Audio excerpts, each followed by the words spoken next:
നമസ്കാരം. 24 റൗണ്ടപ്പിലേക്ക് പ്രിയ പ്രേക്ഷകർക്ക് സ്വാഗതം. ഞാൻ ഗോകുൽ രവി. വിശദമായ റിപ്പോർട്ടുകളിലേക്ക്. നിമിഷപ്രിയയുടെ മോചനത്തിനായി കാന്തപുരം AP അബൂബക്കർ മുസ്ലിയാരുടെ നേതൃത്വത്തിൽ നിർണായക ചർച്ചകൾ 3 ഘട്ടങ്ങളിലായി ചർച്ചകൾ നടന്നു. കൊല്ലപ്പെട്ട തലാലിന്റെ കുടുംബത്തിന് ചർച്ചയിൽ അനുകൂലമായ നിലപാട്. ചർച്ച നാളെയും തുടരും.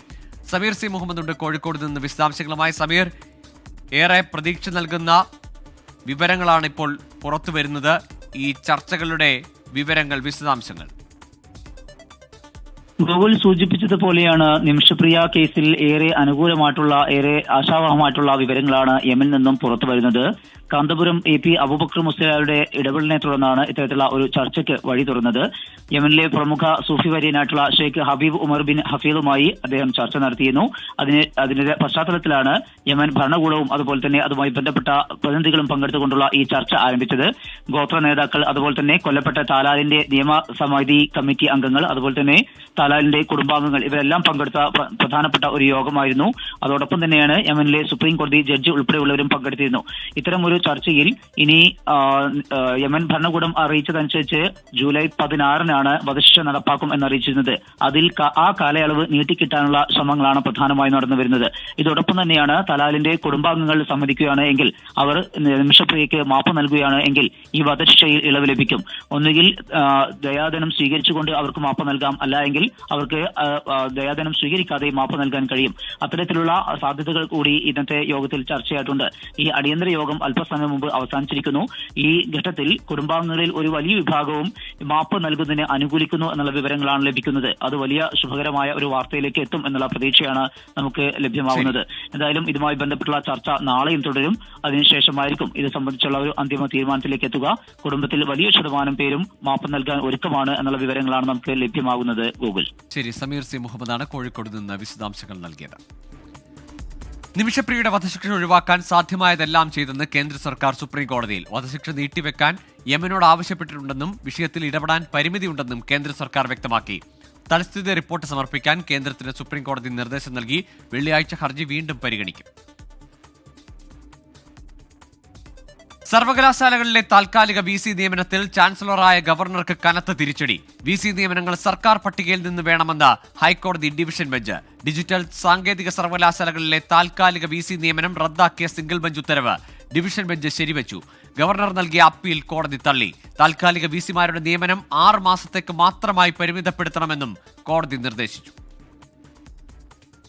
താൽക്കാലിക VC നിയമനം സംസ്ഥാന സർക്കാർ നൽകുന്ന പാനലിൽ നിന്ന് വേണമെന്നായിരുന്നു സിംഗിൾ ബെഞ്ച് ഉത്തരവ്. ഇത് ചോദ്യം ചെയ്താണ് ഗവർണർ ഡിവിഷൻ ബെഞ്ചിനെ സമീപിച്ചത്. നേരിട്ടത് വലിയ തിരിച്ചടി. ഡോക്ടർ സിസ തോമസിനും ഡോക്ടർ K പ്രസാദിനും സ്ഥാനമൊഴിയേണ്ടി വരും. ചാൻസലർക്ക് സർവകലാശാലകളിൽ അധികാരമുണ്ട്. എന്നാൽ സ്വന്തം താൽപര്യങ്ങൾക്കനുസരിച്ച് തീരുമാനമെടുക്കാനാകില്ല. VCമാരെ നിയമിക്കുമ്പോൾ ഒറ്റ പേരിലേക്ക് ചുരുങ്ങാതെ 3 പേരെങ്കിലും പരിഗണിക്കുന്നതാണ് നിയമപരമെന്നും കോടതി ഓർമ്മിപ്പിച്ചു. സ്ഥിരം VC നിയമനത്തിലെ കാലതാമസം സർവകലാശാല നടപടികളെ പ്രതികൂലമായി ബാധിക്കുമെന്നും ഡിവിഷൻ ബെഞ്ച് ചൂണ്ടിക്കാട്ടി. സ്ഥിരം VC നിയമനത്തിൽ കാലതാമസം ഉണ്ടാകരുതെന്നും ഹൈക്കോടതി ഡിവിഷൻ ബെഞ്ച് ഉത്തരവിട്ടു. Justice Anil K Narendran, justice PV Balakrishnan എന്നിവരടങ്ങുന്ന ഡിവിഷൻ ബെഞ്ചിന്റേതാണ് വിധി. വിഷ്ണു സുരേഷ്, 24, കൊച്ചി. താൽക്കാലിക VC നിയമനത്തിൽ ഗവർണറുടെ അപ്പീൽ തള്ളിയ ഹൈക്കോടതി വിധി സർക്കാരിന്റെ വിജയമാണ്. താൽക്കാലിക VCയുടെ കാലാവധി 6 മാസമായി പരിമിതപ്പെടുത്തുകയും സ്ഥിരം VC നിയമനം വേണമെന്ന് നിർദ്ദേശം നൽകുക കൂടി ചെയ്തപ്പോൾ സർക്കാരിന്റെ വിജയം പൂർണ്ണമായി. അപ്പീൽ തള്ളിയതോടെ ഗവർണറുടെ അടുത്ത നീക്കം എന്താണെന്നാണ് ആകാംക്ഷ. ഗവർണറുടെ അപ്പീൽ തള്ളിക്കൊണ്ടുള്ള ഹൈക്കോടതി ഡിവിഷൻ ബെഞ്ച് ഉത്തരവിന് രാഷ്ട്രീയവും ഭരണപരവുമായ മാനങ്ങളുണ്ട്. വിധി വന്നതോടെ സാങ്കേതിക സർവകലാശാലയിലെയും ഡിജിറ്റൽ സർവകലാശാലയിലെയും താൽക്കാലിക VC നിയമനങ്ങൾ അസാധുവായി. സാങ്കേതിക സർവകലാശാലയിൽ ഡോക്ടർ K ശിവപ്രസാദും ഡിജിറ്റൽ സർവകലാശാലയിൽ ഡോക്ടർ സിസ തോമസും VCമാർ അല്ലാതായി കഴിഞ്ഞു. ഇത് സർക്കാർ ഏറെക്കാലമായി ആഗ്രഹിക്കുന്ന നടപടിയാണ്. സർക്കാർ നിർദ്ദേശിക്കുന്ന പാനലിൽ നിന്ന് തന്നെ താൽക്കാലിക VCമാരെ നിയമിക്കണമെന്ന കോടതി ഉത്തരവ് പുതിയ നടപടികളിലേക്ക് നീങ്ങാൻ സർക്കാരിനെ സഹായിക്കും. VCമാരുടെ നിയമനത്തെ സംബന്ധിച്ചുള്ള ഒരു ശ്രദ്ധേയമായ വിധിയായിട്ട് വേണം ഇതിനെ കാണാൻ. അതിനനുസൃതമായി തന്നെ അടിയന്തരമായി പുതിയ നിർദ്ദേശങ്ങൾ ഗവൺമെന്റിൽ നിന്ന് വരും. അതിനനുസരിച്ച് തീരുമാനമെടുക്കാൻ ചാൻസലർ തയ്യാറാകുമെന്നാണ് ഞാൻ പ്രതീക്ഷിക്കുന്നത്. താൽക്കാലിക VC നിയമനം സംബന്ധിച്ച് സർക്കാർ ഉന്നയിച്ച വാദങ്ങൾ കോടതിയിൽ ശരിവെച്ചത് രാഷ്ട്രീയ വിജയമാണ്. തുടർ പോരാട്ടത്തിൽ ഈ വിധി ഉയർത്തിക്കാട്ടാനാകും. ഗവർണർ നടത്തിയ നിയമവിരുദ്ധമായ നടപടി കോടതി തള്ളിയിരിക്കുകയാണ്. കുറേ കാലങ്ങളായിട്ട് നമ്മൾ പറഞ്ഞുകൊണ്ടിരിക്കുന്ന കാര്യങ്ങളൊക്കെ ശരിയാണ് എന്നാണ് നിരന്തരം ലഭ്യമാകുന്ന കോടതി വിധികൾ സൂചിപ്പിക്കുന്നത്. ഹൈക്കോടതി വിധിയോടുള്ള പ്രതികരണത്തിൽ സർക്കാരിനെയും ഗവർണറെയും ഒരുപോലെ വിമർശിക്കുന്ന സമീപനമാണ് പ്രതിപക്ഷം സ്വീകരിക്കുന്നത്. കേരളത്തിലെ ഉന്നത വിദ്യാഭ്യാസ രംഗം ഇതുപോലെ കുളമായ ഒരു കാലഘട്ടം ഉണ്ടാവില്ല. ഇതിന്റെ പൂർണ്ണ ഉത്തരവാദി ഗവർണറും സർക്കാരുമാണ്. ഇവർക്കാർക്കും വിദ്യാർത്ഥികളുടെ കാര്യത്തിൽ താല്പര്യമില്ല. ഡിവിഷൻ ബെഞ്ച് വിധിയോട് രാജ്ഭവൻ ഇതുവരെ പ്രതികരിച്ചിട്ടില്ല. 24 തിരുവനന്തപുരം. കേരള സർവകലാശാലയിലെ ഭരണപ്രതിസന്ധിയിൽ ഗവർണറുമായി കൂടിക്കാഴ്ച നടത്തി vice chancellor doctor Mohanan Kunnummal. സർവകലാശാലയിലെ SFI പ്രതിഷേധത്തെ തള്ളിയ വൈസ് ചാൻസലർ രജിസ്ട്രാർക്കും സിൻഡിക്കേറ്റിനുമെതിരെ രൂക്ഷ വിമർശനം ഉന്നയിച്ചു. ഭരണപ്രതിസന്ധി രൂക്ഷമായി തുടരുന്ന സാഹചര്യത്തിൽ SFIയും UDF സെനറ്റ് അംഗങ്ങളും സർവകലാശാലയ്ക്ക് മുന്നിൽ പ്രതിഷേധിച്ചു. ഒരു കാര്യവുമില്ലാതെയാണ് വലിയൊരു സംഘം വിദ്യാർത്ഥികൾ എന്ന് പറയപ്പെടുന്ന ആളുകൾ അവിടെ കലാപം അഴിച്ചുവിട്ടിരിക്കുന്നത്. VCക്ക് അങ്ങോട്ട് വരുന്നതിന് പേടിയൊന്നുമില്ല. പക്ഷേ VC വന്നു കഴിഞ്ഞാൽ VCയെ സംരക്ഷിക്കാൻ പോലീസുകാർ ശക്തിയായിട്ട് ഉണ്ടാകുമെന്ന് എനിക്കറിയാം. അപ്പോൾ തല്ലുണ്ടാകും. അപ്പോൾ തല്ല് പോലീസിന് കിട്ടും. RSSന്റെ പൊന്നോമന പുത്രൻ പ്രിയപ്പെട്ട മോഹനൻ കുന്നുമ്മൽ കേരള സർവകലാശാലയിലേക്ക് എത്തിയിട്ടേയില്ല. ഏതെങ്കിലും വിദ്യാർത്ഥി പ്രതിനിധികളുമായി ചർച്ച നടത്താൻ ഇത്രയും നാളങ്ങത്തെ VCയുടെ കാലയളവിൽ അങ്ങ് തയ്യാറായിട്ടുണ്ടോ എന്ന് വിദ്യാർത്ഥികൾക്ക് വേണ്ടി ചോദിക്കാൻ ഞങ്ങൾ ആഗ്രഹിക്കുകയാണ്. ചരിത്രം കുറിച്ച് ശുഭാംശു ശുക്ലയും സംഘവും അന്താരാഷ്ട്ര ബഹിരാകാശ നിലയത്തിൽ നിന്ന് ഭൂമിയിലേക്ക് മടങ്ങി. വൈകിട്ട് 4:45 4 സംഘത്തെയും കൊണ്ട് ഡ്രാഗൺ പേടകം ബഹിരാകാശ നിലയത്തിൽ നിന്ന് അൺഡോക്ക് ചെയ്യപ്പെട്ടത്. നാളെ ഉച്ചകഴിഞ്ഞ് 3 മണിയോടെ കാലിഫോർണിയൻ തീരത്ത് പസഫിക് സമുദ്രത്തിൽ പേടകം സ്പ്ലാഷ് ഡൗൺ ചെയ്യും. 18 ദിവസം അഥവാ 433 മണിക്കൂർ, ഭൂമിക്ക് ചുറ്റും 288 തവണ പ്രദക്ഷിണം. ഇവ പൂർത്തിയാക്കിയാണ് ആക്സിയം 4 ദൗത്യസംഘം ഭൂമിയിലേക്ക് മടങ്ങിയത്. ബഹിരാകാശ നിലയത്തിലെ ദൗത്യം പൂർത്തിയാക്കി വൈകിട്ട് 4:45 ശുഭാംശു ശുക്ലയും സംഘവും മടക്കയാത്ര തുടങ്ങിയത്. നേരത്തെ നിശ്ചയിച്ചതിൽ നിന്ന് 10 മിനിറ്റ് വൈകിയാണ് പേടകം അൺഡോക്ക് ചെയ്തത്.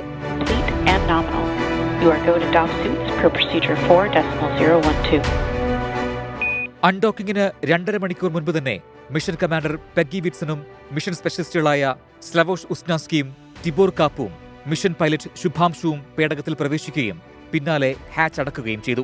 22 മണിക്കൂർ ദൈർഘ്യമുള്ള നീണ്ട യാത്രയിലാണ് നിലവിൽ ആക്സിയം 4 ദൗത്യസംഘം. ഭാവി ബഹിരാകാശ യാത്രകൾക്കും ഗവേഷണങ്ങൾക്കും മുതൽക്കൂട്ടാകുന്ന 60 ശാസ്ത്ര പരീക്ഷണങ്ങൾ വിജയകരമായി പൂർത്തിയാക്കിയാണ് സംഘം മടങ്ങിയത്. 31 രാജ്യങ്ങൾ നിർദ്ദേശിച്ച പരീക്ഷണങ്ങളാണ് 4 പേർ ചേർന്ന് പൂർത്തീകരിച്ചത്. ബഹിരാകാശ ഗവേഷണ രംഗത്ത് ഇന്ത്യയ്ക്കും പോളണ്ടിനും ഹംഗറിക്കും ആക്സിയം 4 ദൗത്യം പുതിയ ദിശാസൂചികയാണ് സമ്മാനിച്ചത്. 4 ദശാബ്ദത്തിന് ശേഷമാണ് 3 രാജ്യങ്ങളും ബഹിരാകാശത്തേക്ക് ആളെ അയച്ചത്. അതോടൊപ്പം അന്താരാഷ്ട്ര ബഹിരാകാശ നിലയത്തിൽ ഈ രാജ്യങ്ങൾ സാന്നിധ്യമറിയിച്ചത് ആദ്യമായാണ്. പല മേഖലകൾക്കും ഫലപ്രദമാകുന്ന ശാസ്ത്ര വിവരങ്ങളുമായാണ് സംഘം തിരിച്ചെത്തുന്നത്.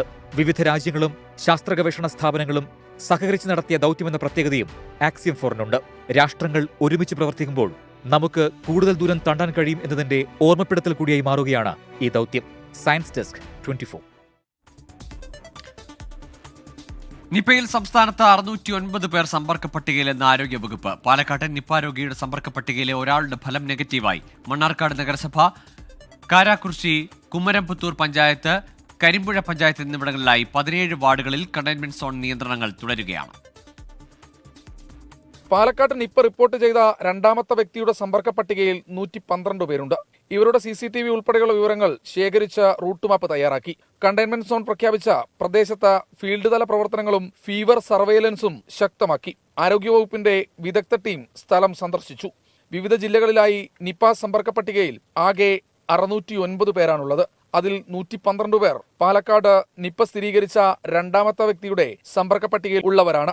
മലപ്പുറം ജില്ലയിൽ 207 പേരും പാലക്കാട് 286 പേരും കോഴിക്കോട് 114 പേരും എറണാകുളത്ത് 2 പേരുമാണ് സമ്പർക്ക പട്ടികയിലുള്ളത്. മലപ്പുറം ജില്ലയിൽ 8 പേർ ICUവിൽ ചികിത്സയിലാണ്. ജില്ലയിൽ ഇതുവരെ 72 സാമ്പിളുകൾ നെഗറ്റീവായി. പാലക്കാട് 5 പേർ ഐസൊലേഷനിൽ ചികിത്സയിലാണ്. സംസ്ഥാനത്താകെ 38 പേർ ഹയസ്റ്റ് റിസ്കിലും 132 പേർ ഹൈറിസ്ക് വിഭാഗത്തിലും നിരീക്ഷണത്തിലാണ്. 24 പാലക്കാട്. തണ്ടപ്പേർ രജിസ്റ്ററിൽ വയലെന്ന് രേഖപ്പെടുത്തിയ ഭൂമിയുടെ തരം മാറ്റൽ എളുപ്പമാകുന്നു. നഗര ഗ്രാമഭേദമില്ലാതെ 25 സെന്റ് വരെയുള്ള ഭൂമിയുടെ തരംമാറ്റൽ അപേക്ഷകളിൽ സ്ഥലം സന്ദർശിക്കാതെ വില്ലേജ് ഓഫീസർക്ക് അനുമതി നൽകാം. തരംമാറ്റ അപേക്ഷകൾ വേഗത്തിൽ തീർപ്പാക്കാനാണ് റവന്യൂ വകുപ്പ് നടപടി ലഘൂകരിച്ചത്. ഭൂമി തരംമാറ്റലിന് വേണ്ടിയുള്ള 3 ലക്ഷത്തിൽ പരം അപേക്ഷകളാണ് കെട്ടിക്കിടക്കുന്നത്. ഭൂമിയുടെ തരംമാറ്റൽ അപേക്ഷകൾ വേഗത്തിൽ തീർപ്പാക്കുന്നതിന് വേണ്ടി റവന്യൂ വകുപ്പ് പുതിയ മാർഗരേഖ തയ്യാറാക്കുകയാണ്. ഈ മാർഗരേഖയിലാണ് തരംമാറ്റൽ അപേക്ഷകളിൽ അനുമതി നൽകുന്നതിനുള്ള നടപടി ലഘൂകരിച്ചത്. റവന്യൂ മന്ത്രി കെ രാജൻ കഴിഞ്ഞ ദിവസം അംഗീകാരം നൽകിയ മാർഗരേഖ പ്രകാരം സംസ്ഥാനത്തെവിടെയും 25 സെന്റ് വരെയുള്ള വയൽഭൂമി തരംമാറ്റുന്നതിനുള്ള അപേക്ഷയിൽ ബന്ധപ്പെട്ട വില്ലേജ് ഓഫീസർക്ക് ഭൂമി നേരിട്ട് സന്ദർശിക്കാതെ തന്നെ അനുമതി നൽകാം. ഇപ്പോൾ റവന്യൂ ഓഫീസുകളിൽ കെട്ടിക്കിടക്കുന്ന തരംമാറ്റൽ അപേക്ഷകളെ ക്ലസ്റ്റർ അടിസ്ഥാനത്തിൽ വേർതിരിക്കും. അപേക്ഷയുടെ സീനിയോറിറ്റി നോക്കാതെ തന്നെ ഓരോ വില്ലേജിലെയും അപേക്ഷകൾ അതാത് ഓഫീസർമാർക്ക് കൈമാറും. ലഭ്യമായ എല്ലാ അപേക്ഷകളെയും സംഘടിപ്പിച്ച് വില്ലേജ് ഓഫീസർ അദാലത്ത് നടത്തണം. ഈ അദാലത്തിൽ വെച്ച് സത്യവാങ്മൂലം വാങ്ങി വയൽഭൂമി തരം മാറ്റാൻ അനുമതി നൽകാം. ഇതാണ് പുതിയ മാർഗരേഖയിലെ നിർദ്ദേശം. സത്യവാങ്മൂലത്തിൽ പറഞ്ഞിരിക്കുന്ന കാര്യങ്ങൾ ശരിയാണോ എന്ന് പിന്നീട് വില്ലേജ് ഓഫീസർ ഉറപ്പുവരുത്തിയാൽ മതി. സത്യവാങ്മൂലത്തിൽ പറഞ്ഞിരിക്കുന്ന കാര്യങ്ങൾ തെറ്റാണെന്ന് തെളിഞ്ഞാൽ അനുമതി റദ്ദാക്കാൻ സർക്കാരിന് അധികാരമുണ്ടാകും. ഭൂമി തരംമാറ്റത്തിന് വേണ്ടിയുള്ള 3 ലക്ഷം അപേക്ഷകളാണ് ഇപ്പോൾ റവന്യൂ ഓഫീസുകൾ കെട്ടിക്കിടക്കുന്നത്. ഇതുകൂടാതെ ദിവസേന ശരാശരി 700 പുതിയ അപേക്ഷകൾ ലഭിക്കുന്നുമുണ്ട്. ജോലിഭാരം മൂലം വില്ലേജ് ഓഫീസർമാർക്ക് ഒരു ദിവസം തീർപ്പാക്കാനാകുന്നത് പരമാവധി 3 അപേക്ഷകളാണ്. ഈ സാഹചര്യത്തിലാണ് പുതിയ മാർഗരേഖ പുറത്തിറക്കുന്നത്. മന്ത്രിയുടെ അനുമതി ലഭിച്ചു കഴിഞ്ഞതിനാൽ ഈ ആഴ്ച തന്നെ മാർഗരേഖ പുറത്തിറങ്ങിയേക്കും. ആർ ശ്രീജിത്ത്, 24, തിരുവനന്തപുരം. സംസ്ഥാനത്ത് വെളിച്ചെണ്ണയ്ക്കും തേങ്ങയ്ക്കും വില കുതിച്ചുയരുന്നു. നാളികേര ഉൽപ്പാദനത്തിനുണ്ടായ ഇടിവും കരിക്കിനുണ്ടായ അധിക ഡിമാൻഡുമാണ് വില ഉയരാൻ കാരണമെന്നാണ് വിദഗ്ധർ അഭിപ്രായപ്പെടുന്നത്. നാളികേര ഉൽപ്പാദനം വർദ്ധിപ്പിക്കാനുള്ള പദ്ധതികൾ ആവിഷ്കരിച്ചെന്ന് നാളികേര വികസന ബോർഡ് ഡയറക്ടർ 24നോട് പറഞ്ഞു. നാളികേരത്തിന്റെ നാട്ടിൽ പൊള്ളുന്ന വിലയാണ് വെളിച്ചെണ്ണയ്ക്കും നാളികേരത്തിനും. 1 കിലോ നാളികേരത്തിന് നിലവിൽ 90 രൂപയാണ് വില. വില കൂടുതലാ, നല്ല വിലയാ. വില ഇവിടെ വിറ്റ് പോകുന്നില്ല. ഇപ്പോൾ മറ്റേ സാധാരണക്കാർക്ക് പോലും വാങ്ങിക്കാൻ പറ്റുന്നില്ല. അതിന് അടുത്ത് അവരിപ്പോൾ കറി വയ്ക്കുന്നില്ല എന്നാണ് ഇപ്പോൾ കേൾക്കുന്നത്. തേങ്ങ വെച്ചിട്ട് കറി വയ്ക്കുന്നില്ല എന്നാണ് ഇപ്പോൾ കേൾക്കുന്നത്. കേരളത്തിൽ 2021-22 ഹെക്ടറിൽ 7412 തേങ്ങയായിരുന്നു ശരാശരി ഉൽപ്പാദിപ്പിച്ചത്. തെങ്ങിനെ ബാധിക്കുന്ന രോഗങ്ങളും കാലാവസ്ഥാ വ്യതിയാനവും കാരണം ഉൽപ്പാദനം 20% വരെ കുറഞ്ഞു. തമിഴ്നാട്, കർണാടക തുടങ്ങിയ സംസ്ഥാനങ്ങളിൽ കരിക്കിന് ഡിമാൻഡ് വർദ്ധിച്ചതും വില ഉയരാൻ കാരണമായെന്ന് നാളികേര വികസന ബോർഡ് ഡയറക്ടർ 24നോട്. അപ്പോൾ കൊപ്രയുടെ ലഭ്യതയാണ് കുറവുള്ളത്. പക്ഷെ നാളികേരം തിരിച്ച് വിപണിയിൽ വരാൻ തുടങ്ങി. പിന്നെ കഴിഞ്ഞ വർഷം നമുക്ക് കാലാവസ്ഥ വളരെ അനുകൂലമായിരുന്നു. കാരണം നമുക്ക് നല്ലോണം മഴ കിട്ടി. അപ്പൊ അതുകൊണ്ട് തന്നെ ഈ വർഷം നമുക്ക് ഉൽപ്പാദനം കുറച്ചുകൂടി മെച്ചപ്പെട്ടതായിരിക്കുമെന്നാണ് കാണുന്നത്. ഓണവിപണിയിൽ സർക്കാർ ഇടപെടൽ അനിവാര്യമാണ്. ഭാവിയിൽ നാളികേരത്തിന്റെ ഉൽപ്പാദനം കൂട്ടുക മാത്രമാണ് വിലവർധന തടയാനുള്ള പോംവഴി. ഇതിനായി 16 പദ്ധതികളാണ് നാളികേര വികസന ബോർഡ് ആവിഷ്കരിച്ചിരിക്കുന്നത്. ഈ കാലാവസ്ഥ വ്യതിയാനം മൂലമുള്ള രോഗങ്ങളും കീടങ്ങളും വളരെ കൂടിയിട്ടുണ്ട്. അപ്പോൾ നമ്മളിങ്ങനെയുള്ള കൂടുതൽ ഉൽപ്പാദിപ്പിക്കുന്ന മേഖലയിൽ നിന്ന്, അതായത് തമിഴ്നാട്, കർണാടകം പോലുള്ള സ്ഥലങ്ങളിൽ ഏകദേശം 20% ഈ വെള്ളീച്ച പോലുള്ള പ്രാണികൾ, അത് ഇൻവെസീവ് പെസ്റ്റ് ആയിരുന്നു. അതിനെക്കൊണ്ട് ഉൽപ്പാദനം വളരെയേറെ കുറഞ്ഞിട്ടുണ്ട്. ജനുവരിയോടെ പ്രതിസന്ധിക്ക് പരിഹാരം ആയേക്കുമെന്നാണ് വിദഗ്ധരുടെ വിലയിരുത്തൽ. വെളിച്ചെണ്ണവും നാളികേരവും വിപണിയെ പൊള്ളിക്കുകയാണ്. നാളികേരത്തിന്റെ ഉൽപ്പാദനം വർദ്ധിപ്പിക്കുകയാണ് ശാശ്വത പരിഹാരമെങ്കിലും ഓണവിപണി എത്തുന്നതിനു മുൻപേ ഇതിനുള്ള അടിയന്തര പരിഹാരം കാണണമെന്നാണ് സാധാരണ ജനങ്ങൾ ആവശ്യപ്പെടുന്നത്. അതീഷിനൊപ്പം സൂര്യശ്രീ, 24, കൊച്ചി.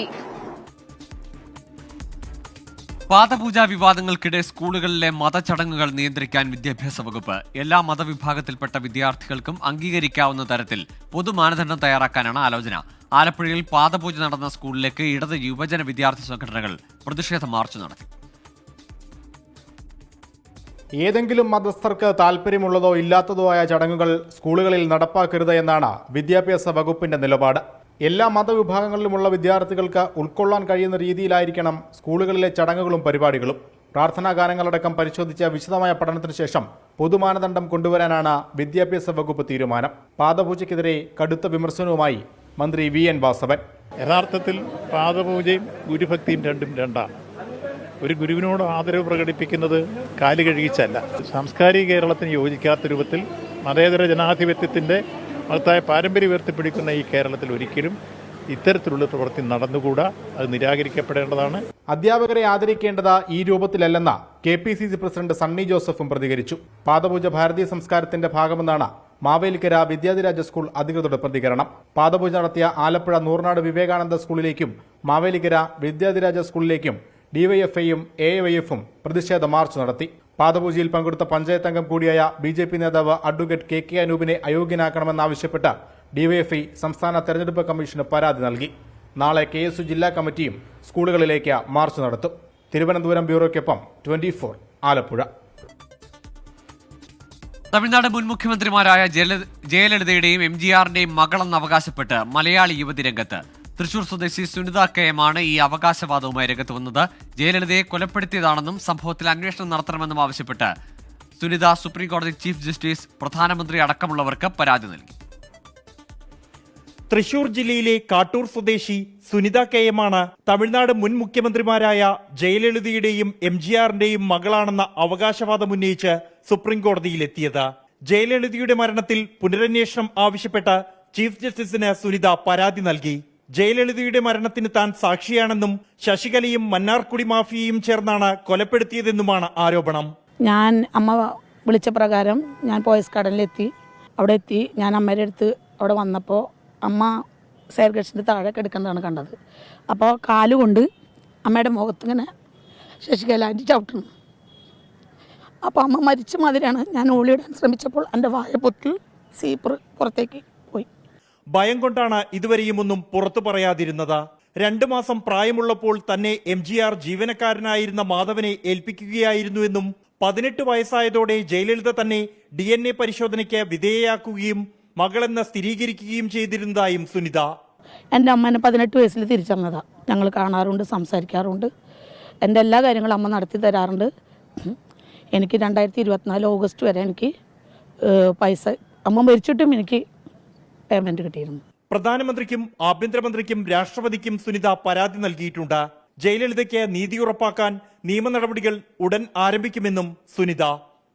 എനിക്കിപ്പോൾ എൻ്റെ അമ്മയുടെ നീതി മേടിച്ചു കൊടുക്കാൻ എൻ്റെ അമ്മയ്ക്ക്. അതാണ് എൻ്റെ മകളെന്ന നിലയിൽ എനിക്ക് ഏറ്റവും ചെയ്യാൻ പറ്റുന്ന ഏറ്റവും വലിയ കാര്യം. ജയലളിതയുടെ മരണത്തിൽ ദുരൂഹതയുണ്ട് എന്നും ഈ വിഷയത്തിൽ അന്വേഷണം നടത്തി പ്രതികളെ ശിക്ഷിക്കണം, നീതി ഉറപ്പാക്കണം എന്ന ആവശ്യവുമായി രംഗത്തെത്തിയിരിക്കുകയാണ് ജയലളിതയുടെയും MGRന്റെയും മകൾ എന്ന് അവകാശപ്പെട്ടുകൊണ്ട് മലയാളിയായ സുനിത. ആശിഷ് മട്ടുവിനൊപ്പം ബൽറാം നെടുങ്ങാടി, 24 ഡൽഹി. ഇതോടെ 24 റൗണ്ട് പൂർണ്ണമാകുന്നു. നമസ്കാരം.